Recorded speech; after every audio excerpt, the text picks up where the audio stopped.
I mean, I think that $1 million Bitcoin is in the cards because I do think that Bitcoin could be as large or larger than gold, and I think gold's probably going to increase its market share as well. I mean, it's been doing well in recent years, and I'm still bullish on gold. So I think that both gold and Bitcoin, I think, are going to have a little more prominence in the years ahead.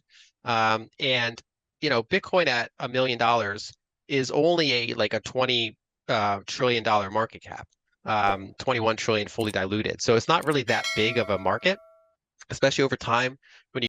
I mean, I think it's possible for Bitcoin to reach $1 million because I believe it has the potential to be as valuable as gold. I also think that gold will probably get a bigger share of the market.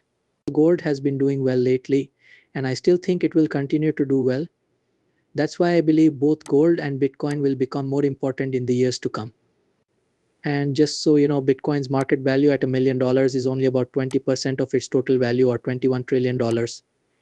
It's not that big of a market, especially when you think about how much inflation and money supply growth will happen over the next 6 years.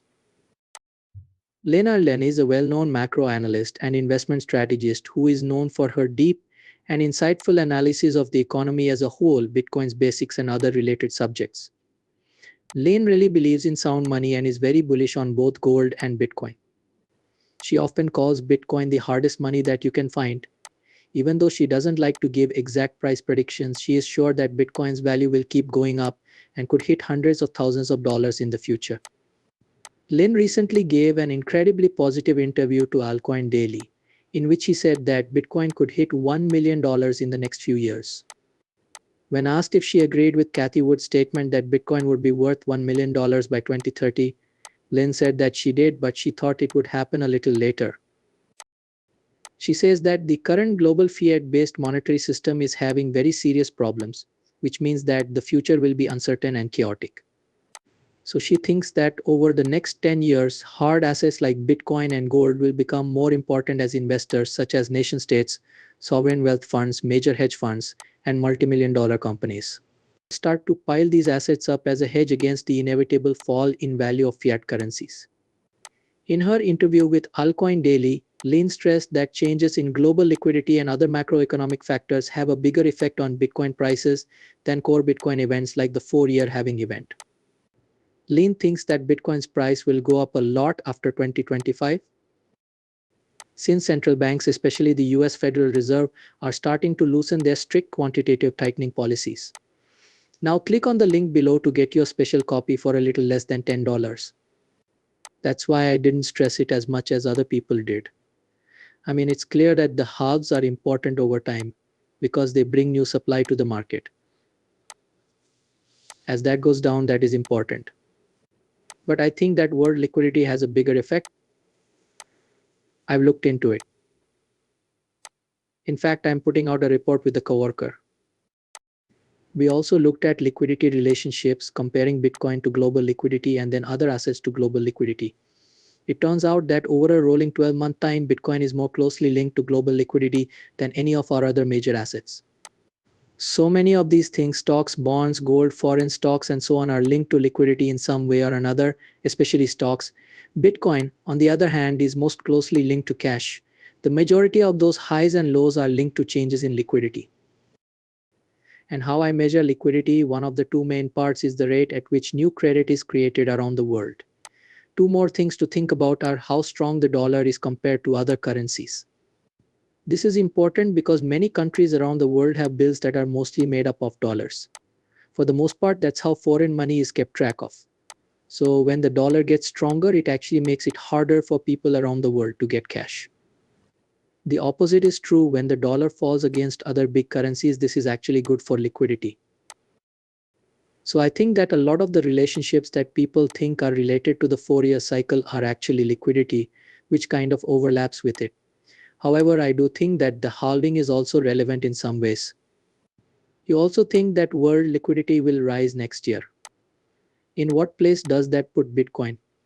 I would expect higher as a starting point. I'd say in the next 18 months, but it's hard to say for sure. Most of the time, when the Fed starts to be strict, the dollar gets weaker. It's not going to be a straight line. However, some of the things that really kept the dollar strong are starting to fade.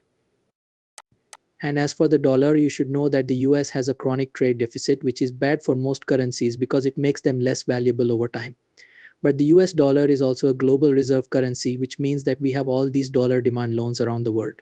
These debts show that people will always want dollars. So there's this point of balance. When we make monetary policy stricter, we can actually make the dollar stronger. When we loosen monetary policy, the dollar starts to go down. I think the dollar will be a little weaker and that there will be more global credit creation by next year or the year after that. This means that I think we are beginning another upward liquidity cycle after being range bound for more than 2 years. This funding cycle has been pretty close to what Bitcoin has done. If you ask me, I think that both Bitcoin and liquidity will go up over the next 18 months. I don't really have a plan for the next 3 to 6 months though. In other words, these are steps that need time to happen. I really doubt that we won't see 100,000. That's kind of a guess, a rough idea of where I think the cycle will be. If we don't get there, I'd say this circle has stopped.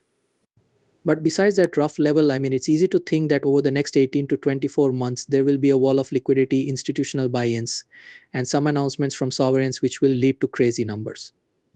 Or if you make it there, you might just get over 100,000. I don't really have an opinion because I didn't have to guess not only about cash but also about what different countries will do and whether there will be another MicroStrategy. So it's pretty much up to one billionaire to decide if it's worth it. Okay. Instead of setting price goals, I try to have a general idea of where things are going and what prices make sense in the long run. That isn't the case. Many well-known investors and analysts have had different reactions to the Fed's and rate cut news. On Wednesday, during a meeting, before he became CEO of Bitwise, Arthur Hayes greatly disagreed with the Federal Reserve's choice to consider lowering interest rates, especially since the government is spending a lot of money and issuing more dollars. During times of peace, he said, I think the Fed is making a huge mistake by lowering interest rates while the US government prints and spends more money than ever. A rate cut is expected to help the stock market and other assets, but I think the markets will crash soon after the Fed makes its choice. Lyn Alden agreed with Hayes and said that the central bank's change of direction is not good for the US economy right now, even though it was expected. She thinks that instead of being dovish, the government should think about starting an austerity program to help deal with the coming budget problems that could put the world's banking system at risk. Alden also talked about the current state of the stock market. He said that the fact that major markets are supported by just a few stocks shows that the economy is not strong and stable. Let's go back to the talk.